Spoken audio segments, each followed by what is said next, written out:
Okay, so I don't know if we can cut the instrument mic well. All right, so let me introduce the musicians. These are all musicians from the amazing Brooklyn Orchestra, the Knights, right? One of my favorite ensembles on the planet, Sean Conley. He's playing the mainframe over there. And then Michael Caristano on percussion. And Eric Jacobson on the mini computer.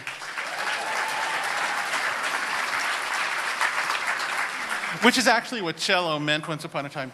Anyway, so I'm going to ask my esteemed musical partners to wait off to the side. I will give you a book talk.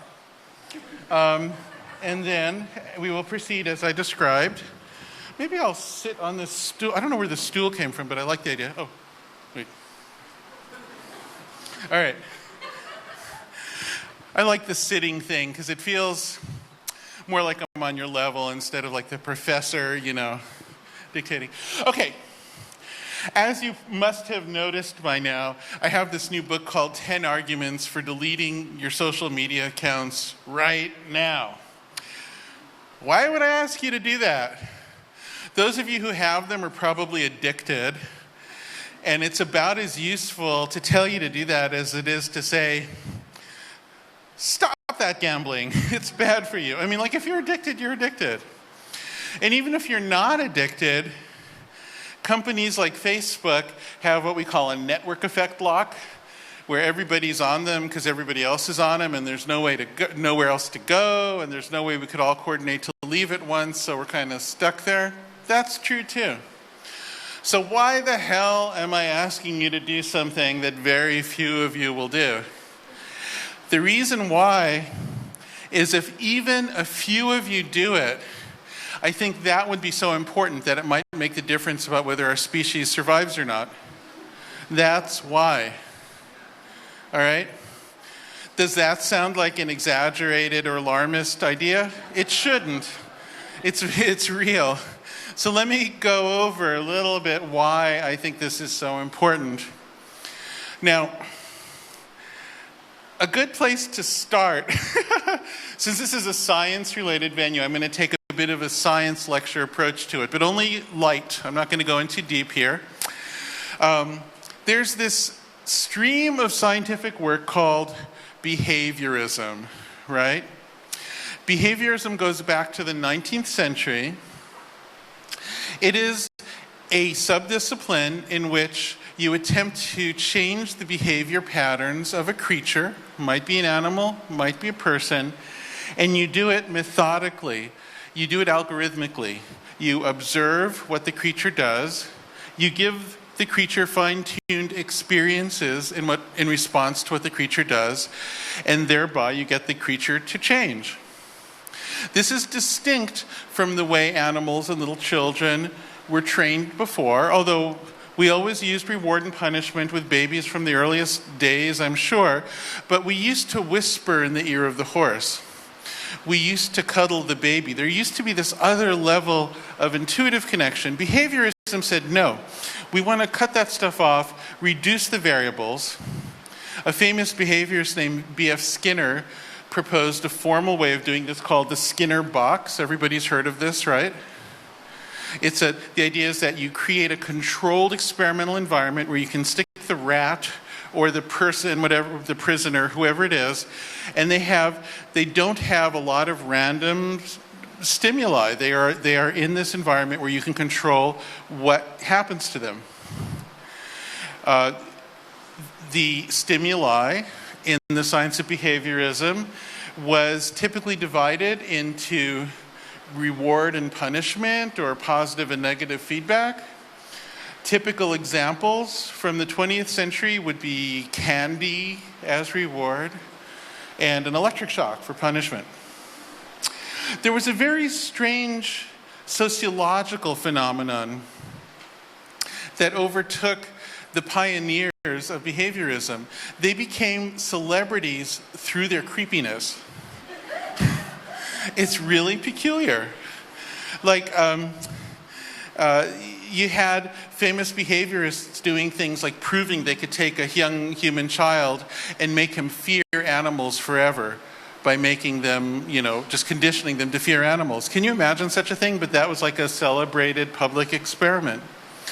B.F. Skinner of the box was one of the first people ever to experiment with user experiences over a digital network. And he wanted to use digital networks to condition society, to transcend idiosyncrasy, to transcend weird, fallacious ideas about freedom and whatever.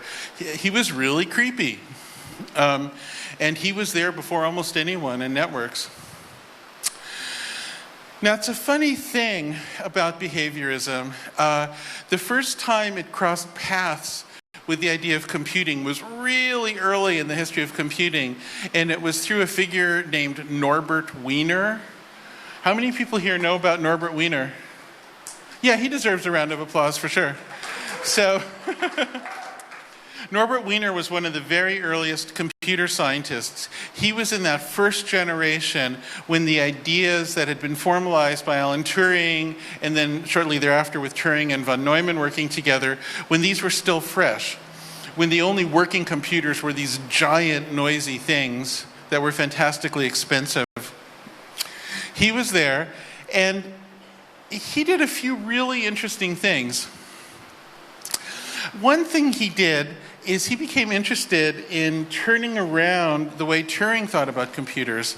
The way Turing initially described computers was as like this three-stage process. There'd be this starting stage where you'd put punch holes in a paper tape or something like that in the imagination of the day.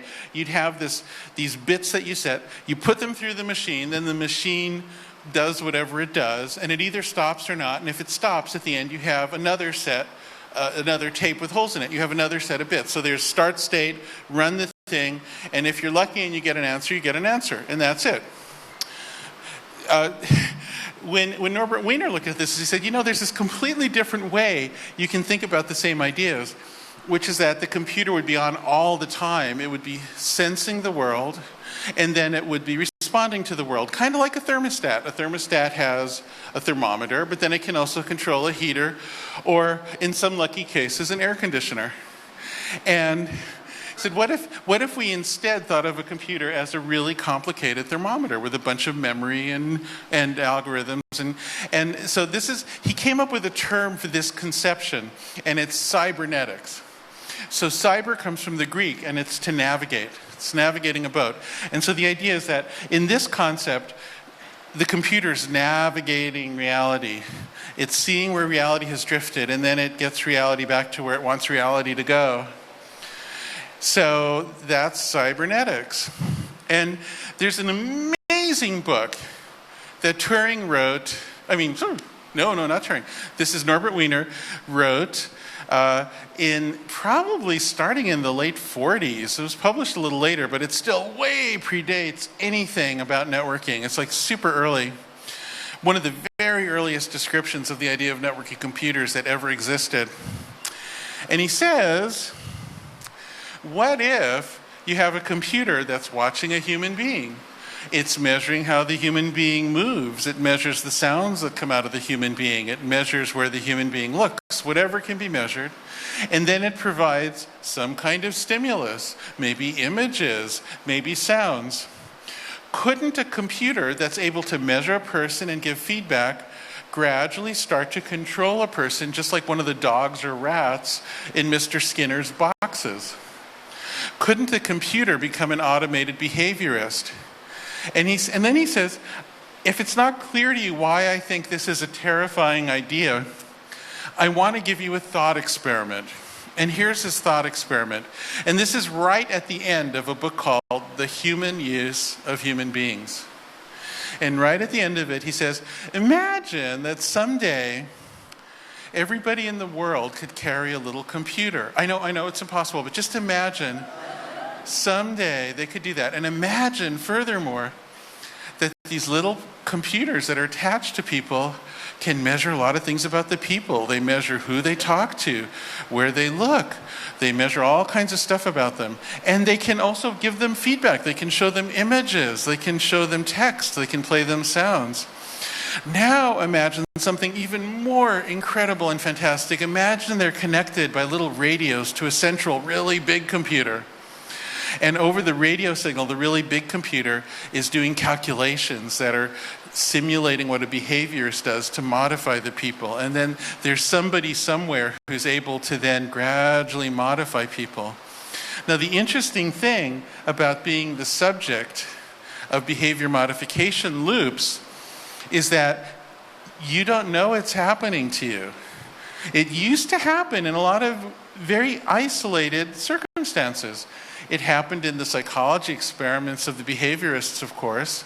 Some of you might have been lured into the basement of the psych building on a campus with the promise of a free slice of pizza or something, and you might have been subject to some behaviorist experiments to help some undergraduates or something like that.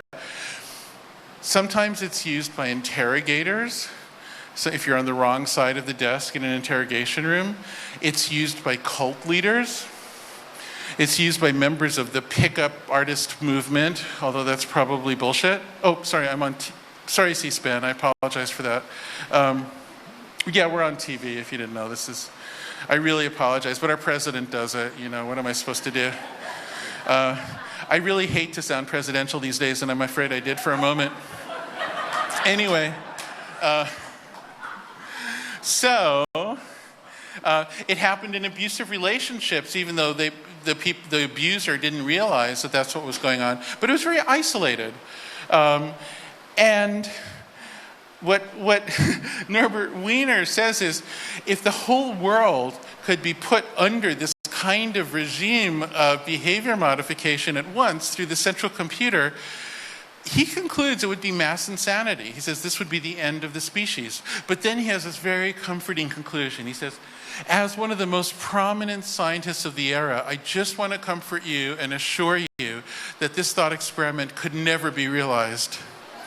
It's infeasible that there could be such a giant central computer. It's infeasible that there could be all those radio connections. It's infeasible that there could be some small device that would do this. And so, need I say, in this particular case, he was a little optimistic or pessimistic, depending on your point of view. Of course, it's exactly what we've done. We all are carrying around these devices. They all attach by radios to a central computer. But here's the craziest thing in the world is we've set up this bizarre system where anytime two people use this wonderful thing that so many of us worked so hard to bring about, which we call the internet, anytime two people connect by it, that connection is almost universally financed because there's a third party who believes they can use behaviorist techniques to manipulate the first two people without them understanding what's going on. We've created this society based on universal trickery and deception. And it's an astonishing hole we've dug ourselves into. We've created a society where we can't trust election results. We've created a society where we kind of routinely expect to be bullied and harassed and made to feel terrible. We've created a society in which most people kind of don't believe in truth anymore. This is nuts. This is a form of mass suicide, and we're in the middle of doing it right now. Now, I want to tell you a little bit more about how it works. I want to tell you a little bit more about how it came to be, and I want to tell you a little bit more about how you can get out of it, and why you must.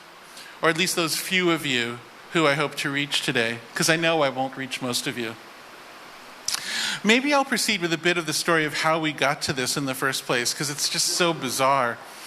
What happened was, back in the 80s and 90s, there was this really strong movement in the culture of digital technology to make everything free and open. This was the open software movement, free software. This was let's make music free, let's make culture open. Design like the Wikipedia is an expression of that time. It was a movement based on the most beautiful ideas, and it was promoted by beautiful people with tremendous sincerity.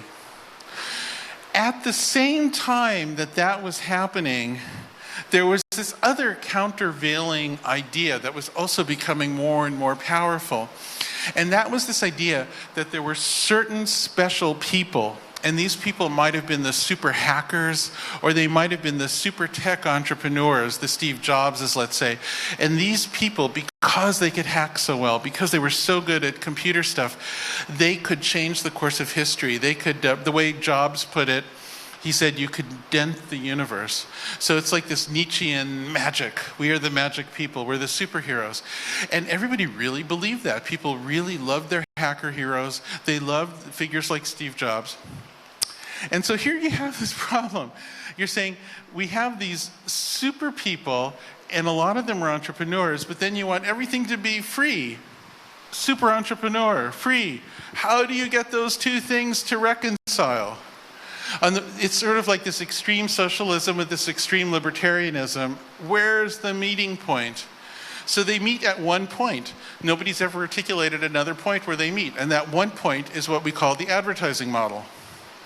So the idea is that services like Google and Facebook were born where the surface experience for the people using them was like the Wikipedia. It's all about connecting, it's about community, it's free. You share, you do these things, and it's beautiful. And yet, there was also this giant business. And indeed, these companies became the fastest growing ones with the biggest fortunes. And right now, you know, the biggest companies in the world are all these types of data-driven cyber behemoths. And before I go any further, I should make it clear that my perspective here is not, oh, these horrible big corporations. I actually kind of love them. I'm part of them. Sold a company to Google very early on, and know a lot of people there, have friends at Facebook. So I don't think vilification of the people at these companies or of the companies is the right way to proceed. I think the right way to proceed is to get them to change, but I'll get to that a little later. So we had this bizarre solution to this conflict between the profoundly felt desire for kind of an open, everything is somewhere between socialism and anarchy, and then this other sort of hyper-libertarian thing. We wanted them to coexist. So as I say, for the users, it's this open, share, but then behind the scenes is something else again. So behind the scenes, what's going on is truly perverse and infuriating, but because it's behind the scenes, you don't see it a lot. I've had occasion to be present when the big companies court big, what are called advertising accounts. I hate the term advertising for this, because if you're constantly measuring the person and adjusting to fine-tune, to find a way to manipulate the person without the person knowing, that's not advertising, that's behavior modification. That's manipulation. We can't use the language of advertising. But anyway, we do. So I'll call the advertisers from here on the manipulators, and I'm going to call the companies behavior modification empires. Is that okay with you? All right, because I just think it's more descriptive. And instead of the term engagement, I'm going to use the term addiction. And I'm not saying some radical out there thing in saying this. A whole series of the earliest top executives of Facebook have come out and regrettably said, yes, we used addictive techniques deliberately. I mean, this is out in the open. I'm not making some radical hypothesis here. All right, anyway, when the companies are selling themselves to their customers, the manipulators, they are really kind of creepy. They'll say, oh, yeah, we can target a group of people and change how they think and change what they do. And it's important to understand the power of the system. It can't target you and then with a high degree of accuracy say, I'm going to change you. It's this broad statistical thing. What it can do is it can target 2 million people and say, I'll get 3% of them to change by 5%. It's small. The changes that are reliable are small because they're very distributed, they're very statistical. And you might say, oh, who cares? We're getting free services for just these tiny shades of difference. But the thing is, reliable tiny shades of difference, carefully applied consistently, have a compounding effect. It's like compound interest. You can only do a little bit at a time, but over time you can accumulate quite a significant effect. You can turn elections. You can disrupt a society. You can make things pretty ugly.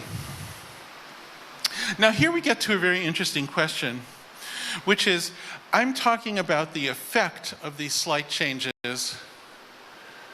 And oh, by the way, the reason I was talking about when they pitch is when the companies pitch, they're incredibly arrogant about how they can reliably change all of you. And yet out in public, they'll say, oh no, we can't really do very much. It's very, very slight. And the thing is, both the sort of meek and modest portrayal and then the arrogant portrayal are kind of true because it is cumulative. It just depends on the frame you're looking at. So here's an interesting thing. Let's say at this point you might be thinking, well, if these systems can be used to modify people, why is it that they seem to be making the world sadder, crankier, more divisive? They seem to be destroying people's ability to perceive truth. They seem to be destroying people's ability to act in their own self-interest. They're disruptive of societies. They're igniting ethnic hatred. They're throwing elections. They're making people distrust their democracies. Now, everything I just said, you might say, prove it, prove it. Is that true? You know, it's a thing, it's very similar to the problem of climate change. It's very hard to prove a particular storm or a particular flood is climate change related, but you can look at the overall rate of them and you can say, well, that corresponds to climate change. Just as with this, there's a large body of research tracking things like likelihood of teen suicide, tracking social media use, and a zillion. In the book, it's filled with footnotes of all kinds of different studies. There's a broad pattern. Is it absolutely definitive? Just as with climate change, for the true skeptic, it can never be. It's a correlative argument. I think we're at the point where we have no reasonable choice other than to accept that the list of accusations I just gave are supported. But I'll leave that to the book, and you can chase down the footnotes if you're skeptical. But let me get back to a question, which is that I suspect some of you have in your head, and that question is, okay, let's say I buy this. Let's say I buy that this behind-the-scenes machine is churning, manipulating people, and it's doing all this damage in the world. Why should it be doing damage instead of good? And here, I want to give you a little bit of insight into how we've screwed ourselves over with the system. And this is something that I'm absolutely certain nobody foresaw. I'm absolutely certain that this is an innocent mistake, even though it's a rather grave and large-scale mistake. I mean, there's a funny thing going on. Like, some of the early Facebook people, like Sean Parker, are kind of recalling themselves as being more like Bond villains than I think they really were. Like he's saying, oh yeah, we knowingly did all this addictive stuff. I kind of knew him at the time, and I think they actually fell into it more innocently, and maybe there's a certain glamour in imagining yourself as a Bond villain. But anyway, this stuff, I'm sure they were not Bond villains. I'm sure this was innocent. So here's how it goes. The algorithms, remember, behaviorism is based on a feedback loop. Your behavior is measured, such as did you actually buy this thing that you saw an ad for? Or did you click through, or did you just spend more time on the system and be more engaged, which is a prime driver that the algorithms are trying to optimize for? Did you do all that stuff or not? And then it might give you a treat or punishment. Now, so far we don't have little drones floating over us that drop actual candy or shock us with electric shocks, right? So instead, the positivity and the negativity that form the addictive cycle and the behavior modification loop are social experiences, which are incredibly deep and powerful for people. So the positive ones are more rare than the negative ones, and this is always true in addictive cycles. When the gambler is addicted, it's not to winning, but it's to the whole cycle where they lose more often. People with chemical addictions are addicted to a cycle in which they're more often in pain or down than they are having a high. This is a universal character of addiction. So every once in a while, the terminology preferred in Silicon Valley is oversimplified, but it's like, oh, we'll give you your dopamine hit. And the dopamine hit is when you get retweeted or something that validates you happens.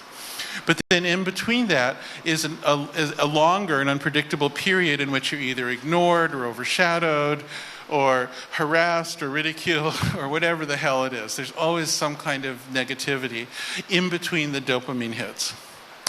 Now, the algorithms are measuring you at a fast frequency. They're every single time you do anything, and these days, because even motion is counted and facial expressions, if you're looking at the camera, this might be a very fast sampling indeed, because your behavior can change quite rapidly. So with this fast sampling, it'll capture those emotional responses which rise the fastest in you. Now, here's an interesting thing. If you ask what kind of responses rise fast, it's true that there are a few sort of pleasant ones, and that's the dopamine hit. But there's a far larger number of negative ones that rise faster. And these include startle responses and becoming scared, becoming angry. And these things happen, they rise fast, and then they decay slowly, kind of like a string on an instrument. They go up fast, and then they take a long time to die down. This is a good sound. Do you hear the siren of the police car? I love how New York police cars kind of talk.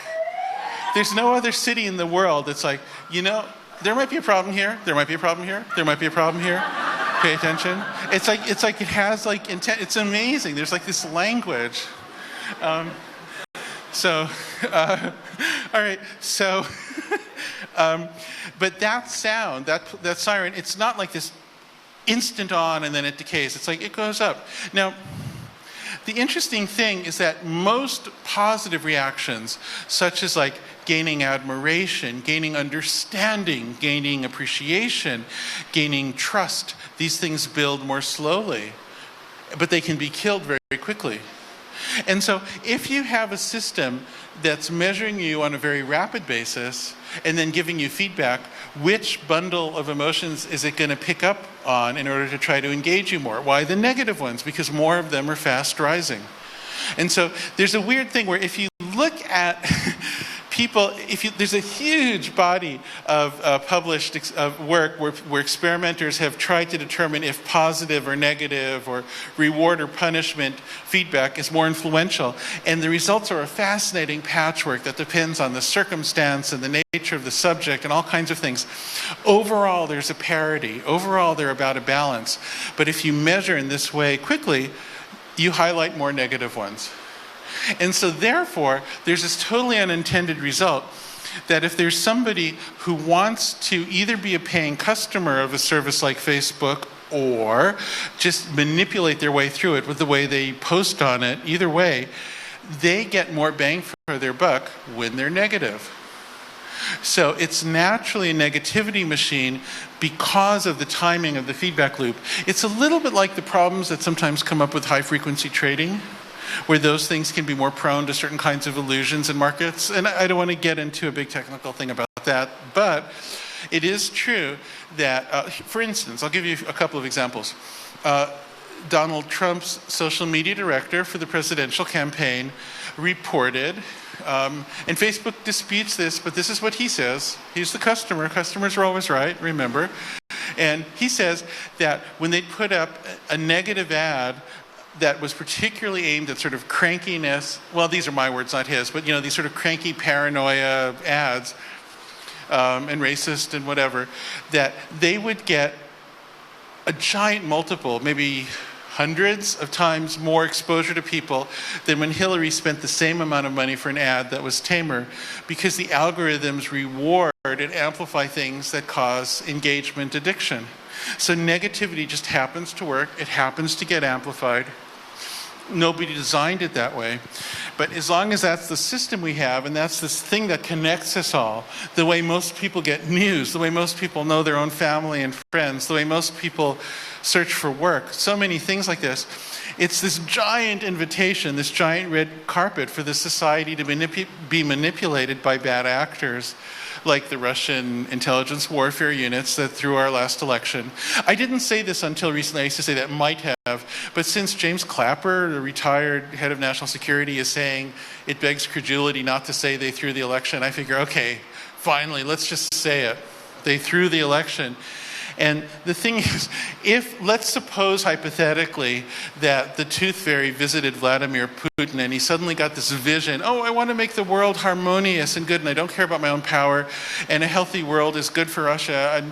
I'm not going to be creepy anymore. I repent. And then he calls up his people and he says, can you help the United States heal instead of disrupting it more?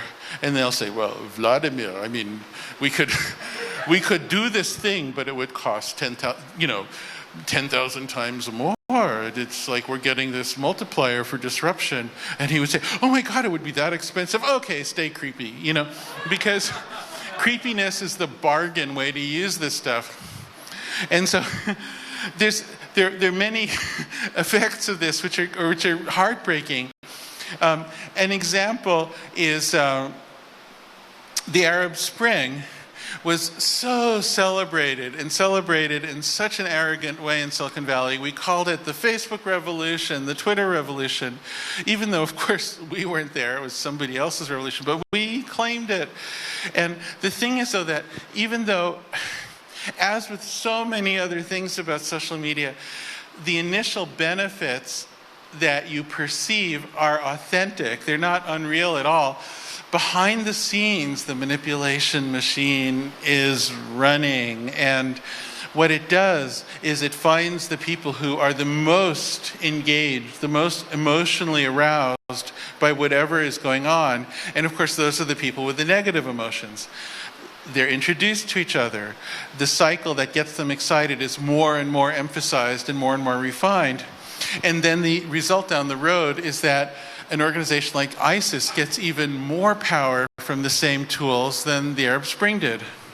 Or an example close to home, Black Lives Matter starts off, in my opinion, as a beautiful movement, articulate, generous, forgiving, but the algorithms are searching out those people who are upset by it because impulse is what is captured more than consideration. And those impulsive people are the negative ones for the most part. Once again, this is all statistically, it's not perfect, it's just percentages. These negative people are introduced to each other. Their cycle of negativity is amplified because the algorithms are trying to drive engagement. And then you have a resurgent KKK and neo-Nazi movement that we haven't seen in generations. So what starts off as positivity is turned into something I can't say on C-SPAN. Like clockwork, over and over again. And then people still say, well, we'll use social media to try to fight all the madness that's come about in the social media era, but you can't. You can't. So, in order for us to not drive ourselves to extinction, and I say extinction because we have real problems. We as a species have to find a way to be sane right now. We have to face up to climate change. We have to face up to how we're going to support a growing population, which is still not peaked. We have to face up to how we're going to deal with weapons of mass destruction. We're going to have to deal with the need for advanced medicine because we're not controlling all of the disease vectors that exist that could explode. I mean, this is real stuff. This is our future survival. And on all counts, we're going nuts instead. I sometimes joke, do you know what toxoplasmosis is? It's this parasite. If you've ever been pregnant or known somebody who is, they'll say, oh, don't get around cat poop because cat poop might have this parasite. And so the cats have this parasite, they poop it, and then it gets into the diet of rodents. And then the parasite enters the rodent brain and modifies it so that it's less afraid of cats, so the cats have more to eat. And then they have more to poop. Right? So that's the life cycle of the tox. And to me, Facebook is toxoplasmosis. The internet's the cat, you're the mouse. All right? So what happens is, as a matter of course, this machine, this manipulative machine, kind of undoes those who would criticize it. As a matter of course, somehow or other it disrupts the US. It's bringing incredible challenges to the EU with nationalist movements and Brexit all being influenced by it. And it's brought about astonishing carnage in the developing world. I won't go into all of the instances. There's a lot in the book about that. But it's almost as if it's going out there and undoing the regulators who might otherwise address it. So to me, the only way to have a societal conversation about this is for there to be at least a minority of people who aren't in the middle of it, who can talk about the world without seeing it through the lens of the daily hit of paranoia and craziness on Twitter and Facebook and the rest. There just has to be some number of people who have outgrown the remote control hypnosis. Now, this is a huge topic, and there's a lot to talk about. In the book, I go into a couple of other dimensions. I won't go into too much here. One is, what should the companies do? I think they've got to either choose socialism or capitalism. This unholy combination we have is the worst of both worlds. If they want to choose socialism, we could say the internet should be like the public library, and that could work. If they want to choose capitalism, we should say social media and search should be like Netflix. You pay for them. But they should also be kind of like Etsy or Patreon or something, where you can make your living from them instead of being put out of work by the AI robots that are supposedly going to do that. But that's a whole other topic. The AI robots need your data. They can't work without your data, and yet they're going to make you obsolete. That's not honest. You should be paid for your data so that we can all be motivated to make better data for better robots, and that could be a dignified society, actually. But let's leave that aside. There's also what I call a spiritual problem, which is that when you use social media, you inherently buy into a whole philosophy of life and death that is probably not what you want to believe. You start to believe that virality is truth. You start to believe that we already know how to quantify the value of communication and truth when we don't in many cases. You start to believe that certain kinds of activities are real and certain kinds aren't. If you can get people excited and document things in a certain way, that adds validity. And all of these things are gradually building towards a new religion that places the big computers at places like Facebook in the center of kind of your existence. Facebook has said its new goal is to create meaning for every person in the world. Like, that's the most arrogant thing you could say. Google used to come up with the creepiest stuff, like, well, we have a new project to end death. And I thought, well, that's kind of a creepy thing for a corporation to say. Facebook's actually surpassed them.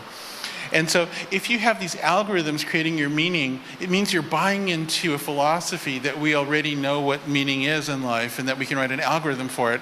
And that idea that we already live in a world that's been totally known, where there aren't edges of infinity and unknowingness, to me is terribly sad. It feels to me like I can't breathe every time I even start to think that way. And yet everybody is kind of forcibly thinking that way, even in order to use these tools. Although only a little. Once again, it's statistical. You're being changed gradually. You're being gradually changed into a religious adherent to this new religion that maybe you'll live forever if you can be uploaded into a Google server or something like that. You don't quite believe that yet, but you're like being dragged there gradually, a little more, a little more, a little more. Whether you're a traditional religious person or some kind of wild Buddhist crazy person, or if you're like a hardcore atheist, no matter what belief you have, you're being dragged gradually into a much cruder and less valuable belief system by this. All of those are much better. Okay, so some of you, I don't know how many it'll take, 5%? If 5% of the society can have a conversation outside the manipulation machine, outside the addiction machine, you want to know if you're addicted? There's a personality effect. You start to get kind of weirdly irritable and a little paranoid. You start to kind of pick fights with people. It used to be called the poor little snowflake syndrome. You know that's what conservatives call college students who have it. But you know the best example is Trump. Trump is addicted to Twitter, and it makes him weirdly... I've talked to the guy over the years, over decades, and he's always been a con man. He's always been a showman. He's always seemed a little mobbed up, you know. But he never used to be so weirdly insecure and so in need of picking a fight and so bizarrely irritable and sort of paranoid. That's new, and that's his addiction talking. And if you see anything like that in yourself or a friend, for God's sakes, delete your accounts right there. When you don't even have to tell anybody. You don't have to admit it. Just do it for your own sake. All right? This isn't anybody else's business. If you're young and you've grown up with this stuff, at least get away from it for a while. It's the modern equivalent of trekking in Nepal or something. You have to take some risks, endure a little bit of discomfort just in order to know yourself. You have to know yourself before you can even have an opinion about this stuff. Get off it for 6 months, and after that, you can go back on it if that's your choice. But then it's really your choice. It's not my choice. I don't know you, but until you at least test the waters of being free of the system, you don't know yourself. I love the Silicon Valley companies. I love Silicon Valley. It's my home. I'm part of it. I want it to thrive. I'm absolutely convinced that we must and can and will make this transition. A future version of Facebook might be like what's happened with Netflix. People used to say, we won't pay for TV. We'll make TV like the Wikipedia makes articles. It'll all be volunteer. There was an honest test between that and just paying for the stuff you want. And while I'm not saying Netflix is perfect or any of the other companies, they all deserve criticism in various ways and should be criticized in various ways, every single one of them. But Netflix did create this thing that a lot of people call peak TV. Someday we'll have peak social media. Someday we'll have peak search. This will be a form of search and social media that isn't completely stuffed to the gills with fake people and fake garbage and manipulative rankings and all this stuff. The motivation, the incentives have to be changed so that that kind of stuff isn't put at the absolute center of everything. So please, at least consider it, okay? Free yourself to free us all. That is the talk.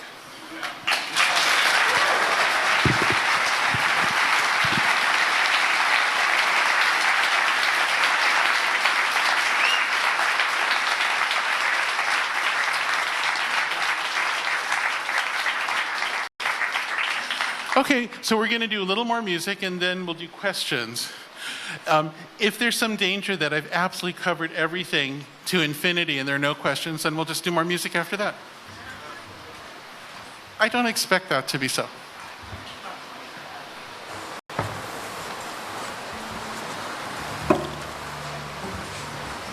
Oh, I'm just water.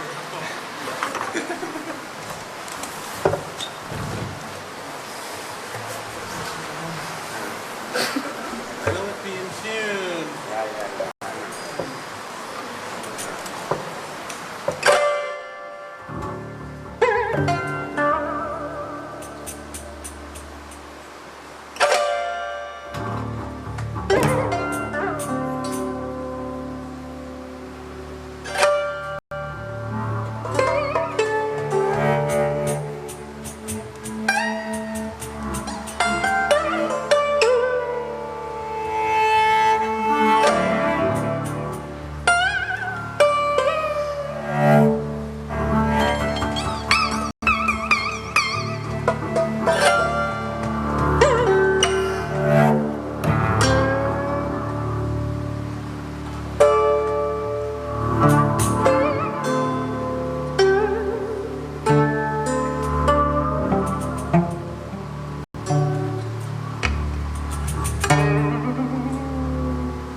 Okay, so you guys stay up here. Here's how this is going to work. I'm going to take questions, and if a question's incredibly good, we'll celebrate by playing some music after I answer it.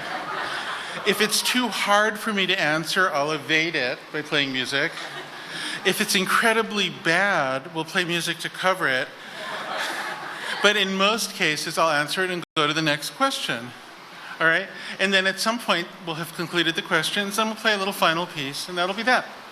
All right, so there's a light in my face. It's hard for me to see people, so I'm going to ask someone else. Maybe Jana can, are you around? Can you choose people? Jana, are you here?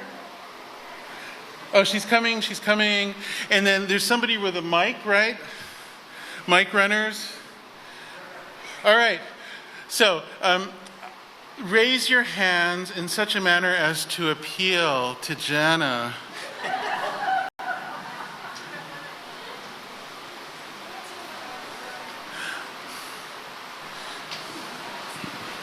Hello. Okay, sorry.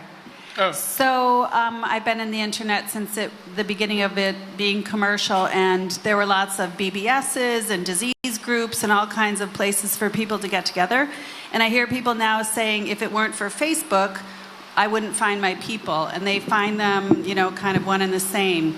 And so how do you or somebody get the word out that those kinds of subcultures can thrive without these monoliths? Yeah, and actually you mentioned disease groups. This is one of the things that really motivated me. So she's doing great now, but my wife's been battling multiple cancers for a few years. And the astonishing thing is you'd think this should be like a time when it's easy to get useful information about cancer because there's so much. The point is that, do you know what a denial of service attack is? It's when hackers put a bunch of malware in a ton of computers, millions and millions, and then whenever they want, they can get them all to address the same website at once to shut it down because there's no room for anybody else to get in, right? That's the main thing that's done with these infestations. This is cultural denial of service. There's so many manipulators, so many scammers, so many kooks, so many creeps, so many angry people, so much crap that you cannot dig through it to get to good stuff. In peak social media, you would be able to. And as you point out, it used to be better. Back in the old days, I'm sorry I'm kind of old at this, but I've been doing this for a long time. Let's say in the 80s, the prototypical networks, it really was possible to find information more easily. It's actually gotten worse for the important stuff. I'm absolutely convinced that if we just remove the incentives for horribleness, that people are mostly pretty decent and intelligent, and the good stuff will rise up to replace it. Right now, all of the incentives bring out the worst in people. Not all, statistically, they tend to.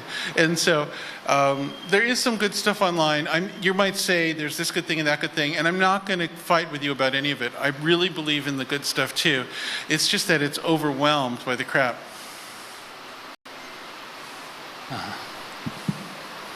I have a question about this asymmetry of slow and fast time. You talk about that to build trust, love, it's slow, it takes time. To do harm, it's very quick, right? And there is a more fundamental, deeper asymmetry of slow and fast. In some of your presentation, you talk about this dream to build wonderful culture about this new technology, right? But the problem is culture, that's slow time, but technology is fast time. And so my question is, how do you manage this asymmetry, this conflict, tension, which is growing, and we see it everywhere now? So, technology is not necessarily fast. Our mythology of technology is that it's fast and speeding up, but in many ways it's also slow. I mean, the truth is that there's very slow progress on making many kinds of software better and making things really connect together well. I think there's this rapid investment cycle that requires a constant sort of absurdist exciting of investors in technology, where every year, this is the revolution, and and yet it never gets old. They still buy it year after year for some reason. But I actually think that if we look more honestly, there's a lot that goes on that's slow. Some of the best stuff, like usability, security, these things are actually slow. The systemic stuff is slow. When things get fast and speed up, it's when you can draw a precise box around them so that you can perfectly bound the learning curve. So that's why Moore's law is so effective for chips. When you have something that's a more open system, it doesn't tend to follow that kind of speedy thing. But I feel like I'm only answering one little sliver of your question, because you asked a sophisticated question that has many dimensions to it. Therefore, the desire to evade is occurring in me. And I'm gonna play another little bit of music.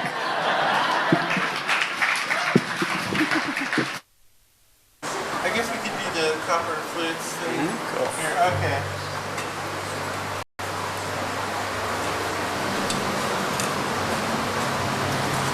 This is really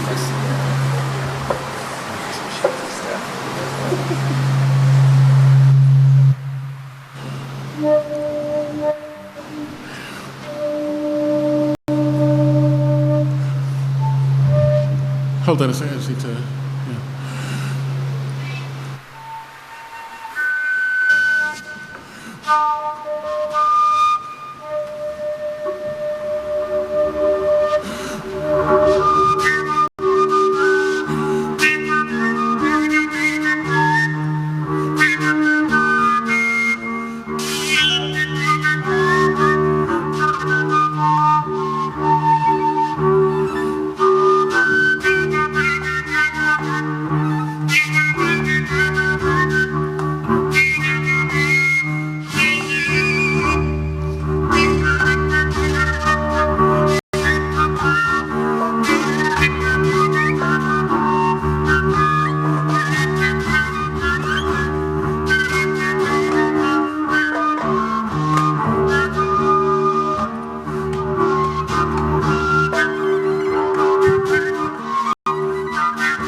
Anybody curious what those were?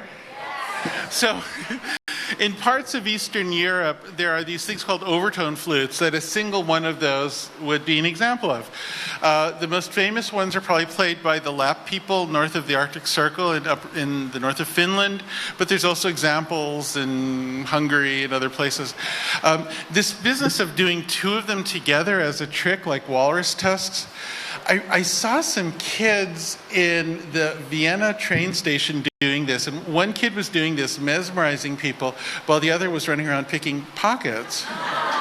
And I went and said, how do you, like, I just want to see it. And so it's not documented. It's not in any ethnomusicology thing that I know. I don't think this has ever been captured. And this is a copper set that somebody made for me. Usually they're made of wood. And since I've been talking about a form of criminality, I thought I'd bring them. All right, another question. Jenna, you're the decider.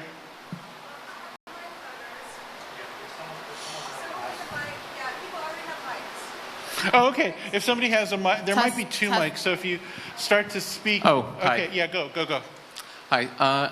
So thanks so much. I read your Who Owns the Future book a few years ago, and for the last 3 or 4 years, I've worked in the blockchain space, and I found myself really thinking every couple months. I don't know if this is sort of the sort of primitives are there for the type of sort of data marketplaces and stuff you advocate for, or is this just kind of the most apocalyptic, post-truth, agreement reality kind of libertarian dystopia, or is it somewhere in between, or sort of what your feelings are?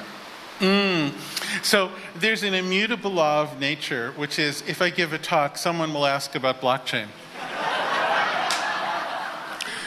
It has it has surpassed Einstein as the most well-proven principle. And so this is another one that's a whole long story, but blockchain, in principle, the idea of some sort of distributed record of people's affairs that might be able to create at least one layer of law enforcement without a government might be helpful. And if it can help, I'm all for it. Blockchain specifically holds two dangers which you should be aware of. One is whenever you try to say, we're going to create trust, we're going to create reliability by making this ironclad digital solution, what you really do is you force all of the problems, all the chicanery, all the scammers, all of the mistakes to the periphery of whatever that system is. You can have your perfect quantum encrypted thing, and then on the other side of it will be somebody who leaks your information or whatever. Like, ultimately, you cannot have trust without building a society of human trust. So you can have this Bitcoin exchanges fall apart and are ridden with fraud and with weird schemes. It doesn't mean that the Bitcoin core is technically unsound. It just means that people rely on the technical phase of it too much and forget about building a society of trust around it. The purpose of locks on doors is not to prevent thieves from going in. In my culture of hackers, there's really, these locks don't do anything, okay? Everybody can, like, you have to be able to pick locks to be taken seriously. But the thing is, they remind you, the lock is a reminder. It's saying, hey, actually, the person put the lock there, just don't do it, be decent. And so you have to remember that no matter how secure your system is, that's all it can be, is a reminder of what's inherently a social contract based on trust. If you try to do without that, you'll just fuck yourself, oh, sorry, you'll screw yourself up. C-SPAN. All right, and then, and the other danger is just environmental. Using computational efficiency as the basis of your scheme is unethical until we can put the servers on the moon or something, which maybe we can, but until that time, we should look for efficiency in our computation. All right, so is that enough about blockchain for now? All right, cool. All right, next person with a microphone, please. Hi, hello, Where are you? Where are you? Right here. Hi. Oh, hey. Hello. Thank you for the great book talk. So I was curious to hear your thoughts of the prospects of a new type of internet, like a decentralized internet. The beta for Substratum just launched recently. So like a crowd-funded, crowd-sourced internet. Yeah, curious about it. Well, the internet is fine. The core internet thing is not the problem. I think the mistake so I was around when the thing was created, and for anybody who makes fun of the idea that Al Gore invented it, he kind of did, not technically, but there was a government bribe to get all these people with incompatible packet switch networks to talk to each other, and that was the Gore bill, and he kind of got everybody to work together. And that core thing is fine.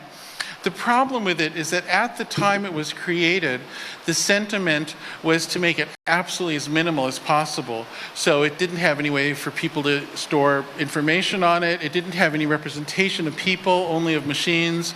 It didn't have any persistence of any record keeping, any memory that was built in.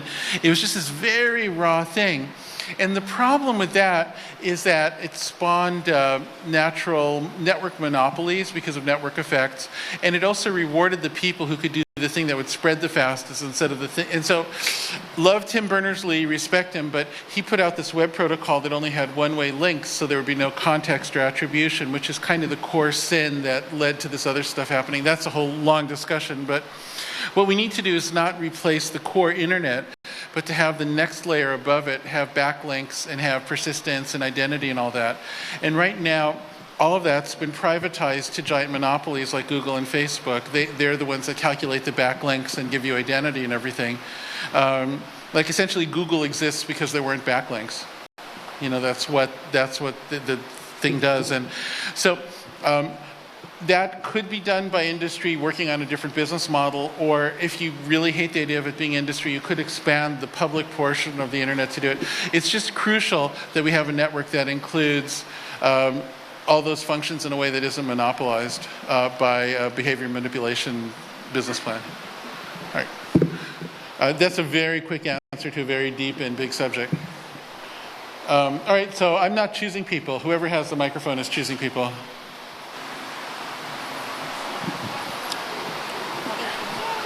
Hello. Hi, Over where here are in the you? back. Oh, okay, hey. Hi. So my question is, coming from the point of view of addiction, when we want to have conversations with our loved ones, do you think we should handle it from the point of view of someone who would say have like a drug or alcohol addiction or a cigarette addiction? And like basically what advice can you give to someone who maybe isn't as well informed as you but wants to have those conversations? So I don't have all the answers for that. When it gets to individual advice, I feel less well equipped to help, honestly. So I will say a couple things. If the parent is addicted and the parent's going to bother the kid about the kid's addiction, forget about that. That's not going anywhere. All right. So if you have a kid and you're saying, "Oh wow, I worry about what you're doing," look at your own habits first. Set an example. Don't try to fix the kid until you can fix yourself. I think that should be obvious, but it needs to be said because I see a lot. I've seen parents saying, "Oh, my kid is like on social media all the time." Well, hold on, and then they're staring at the phone like, "Okay, wait a second here."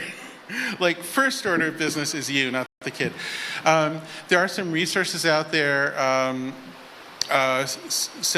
Institute for Humane Technology, Common Sense. These are well-known places you can go to for specific advice. I don't think it's easy. I'm a father myself, and I don't want to pretend that there's any easy answer to this stuff. I think in some cases it might be quite difficult, and it might not always be easy to address. In some cases, people have a mild addiction that you can live with, too. You know, I mean, there was an astonishing study which just... So this was about correlations between rises in social media use in an individual and the likelihood of suicide in teenage girls. And in the study population, the likelihood with heavy social media use onset was a 30% rise in teen suicide. Not attempts, but actual suicide. This is just astounding, you know. So it can be very serious. It isn't always at that level, of course, but I wish you luck. I find it hard as a parent. I hear I can't really give you... Oh, I think I'm feeling evasive. What thing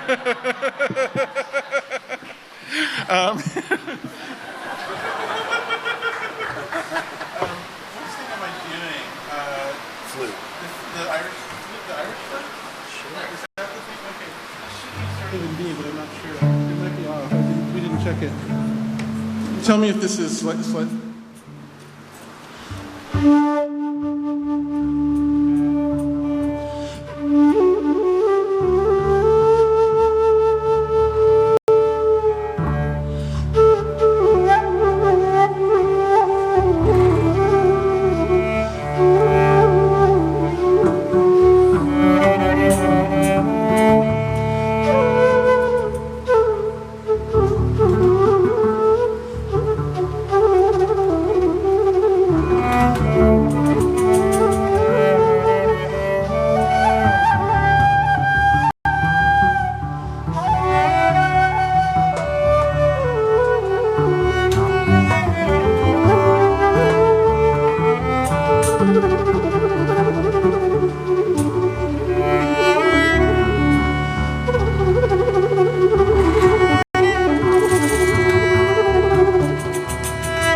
All right.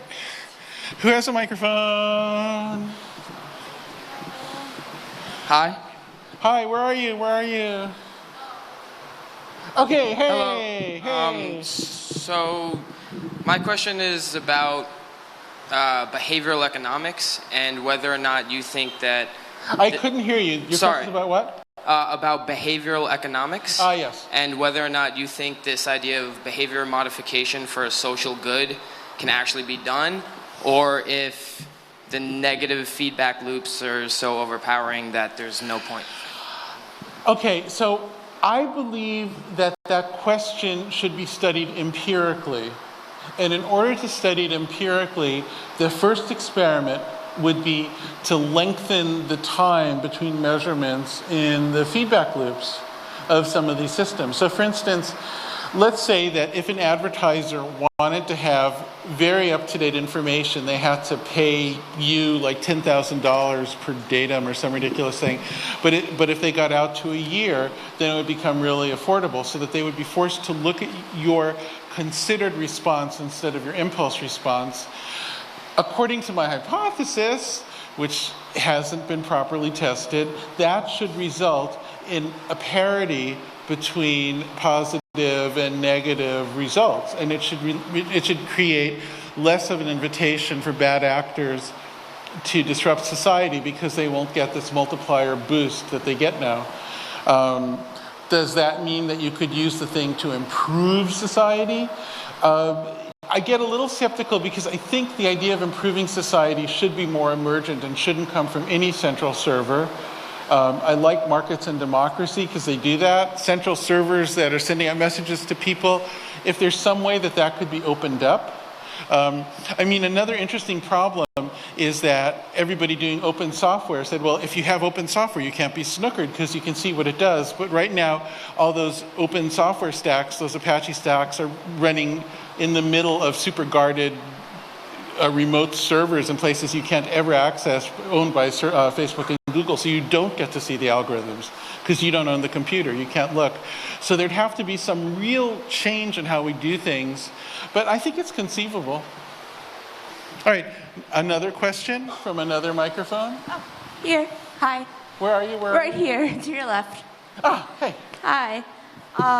If you were speaking to a candidate going up against someone who exploits people's negative impulses, and your candidate refuses to do the same, how would you, given the systems we have? So what advice would I give to a decent candidate? I worked on the Hillary campaign, so yeah, just for a friend.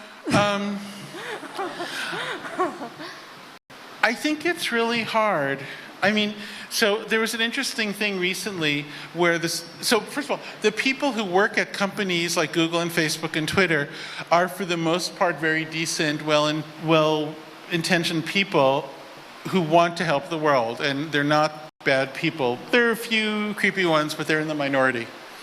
And so we saw this interesting attempt to block political ads on the social networks in the period before the Irish vote on legalizing abortion, and that one came out sort of more liberal, but not like they voted to legalize abortion in Ireland. But the interesting thing to me wasn't the result of the vote. It's that overall it wasn't quite as ugly and horrible as everything's been. Like, whether you think that Brexit should have happened or not, compare the Brexit vote to the Velvet Divorce between the Czech Republic and Slovakia, which was kind of a similar issue. Like, just the way things get so ugly.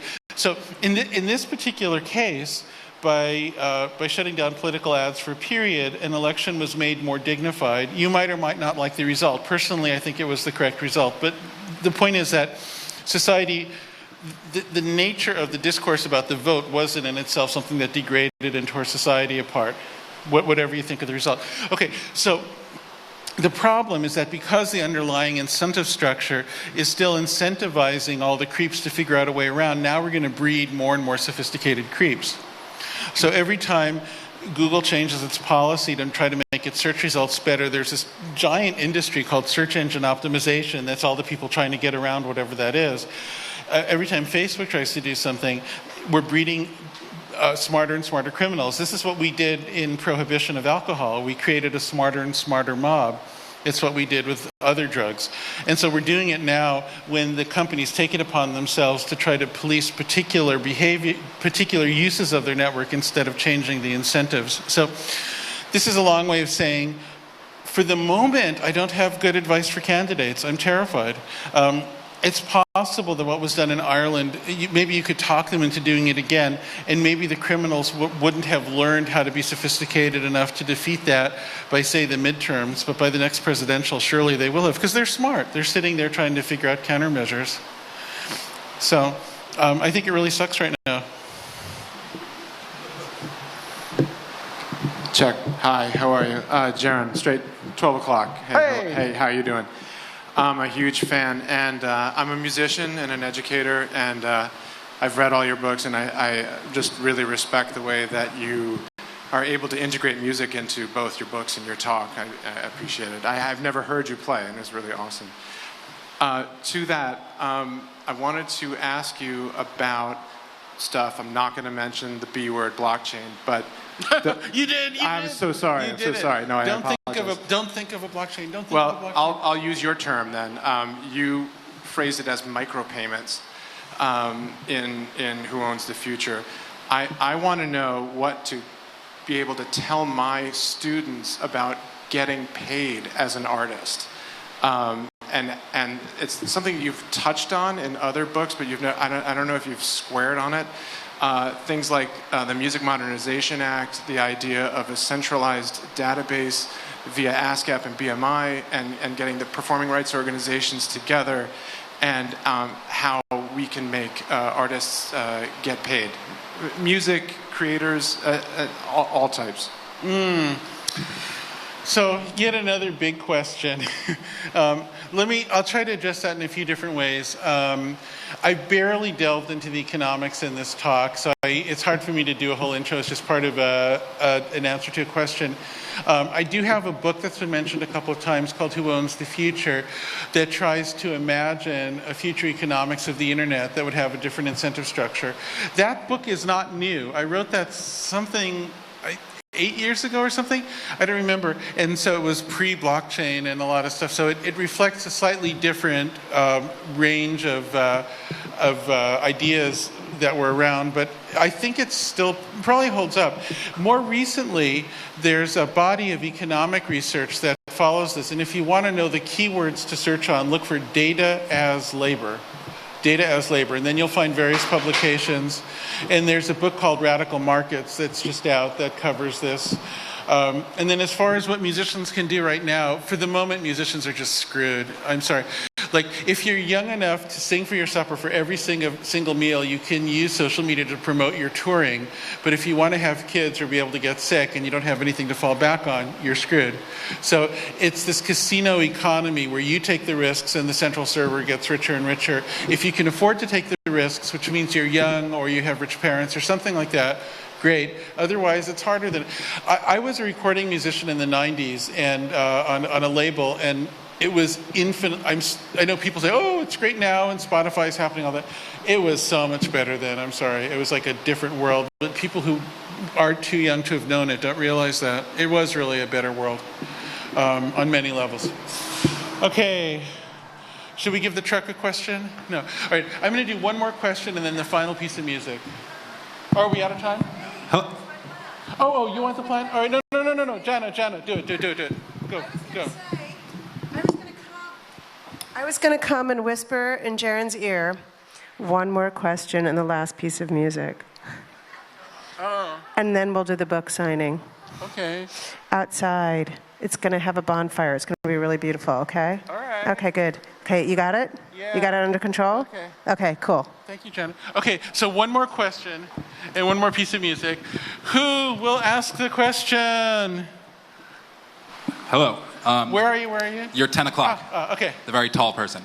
So you said that you don't think that this problem is the product of people behaving intentionally unethically, which I agree with, and that's actually what kind of terrifies me more, is that we're essentially living in a world in which people with the best intentions are creating things that can possibly destroy the world. And there's a researcher in 2009 who found that when we're primed to think of ourselves as members of a collective, social norms tend to be what dictate our behavior, whereas when we're made to think of ourselves as individuals, then we use our core values to make decisions. And organizations are really, really great at making people think of themselves as a member of a collective instead of an individual. And so my question is, what makes you think that this is it, and that this isn't actually a deeper problem, and that the way we innovate is fundamentally unsustainable, and that in every area where we infuse technology, there's tremendous risk for destroying the world? Like Grubhub even is destroying the local restaurant industry, and basically wherever we put technology, it seems that we might be able to generate these unsustainable, horrible outcomes. Don't turn against technology. That would be a great shame. Technology is beautiful. Technology has increased our powers, and with that, our wiggle room to be ethical over history. And for the most part, people have taken advantage of that expanded ability to be ethical, to in fact choose to be ethical. It's gone up and down, but overall, we've gotten better over time, and it's through a lot of hard work, through a lot of critics criticizing the way things are, and through a lot of scientists and technologists creating new options. What you said about the individual versus the collective is a theory I very much subscribe to. You might wonder why there's a cat on the cover. It's a real cat, by the way. It's my daughter's cat. He's named Potato. He was a rescue kitten from an Oakland parking lot where he'd been an extra in the Black Panther movie. And the reason there's a cat on the cover is that cats are the only so-called domesticated animal that can still survive in the wild. They appear to have domesticated themselves, so they haven't lost themselves and to integrate themselves into the modern world. And I think the reason cats are so popular online, the reason there are all those cat videos and cat memes, is that they represent the independence that we fear losing. So, with that, one final piece of music devoted to all of you in the audience who can be cats.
Michael, Eric from the Knights.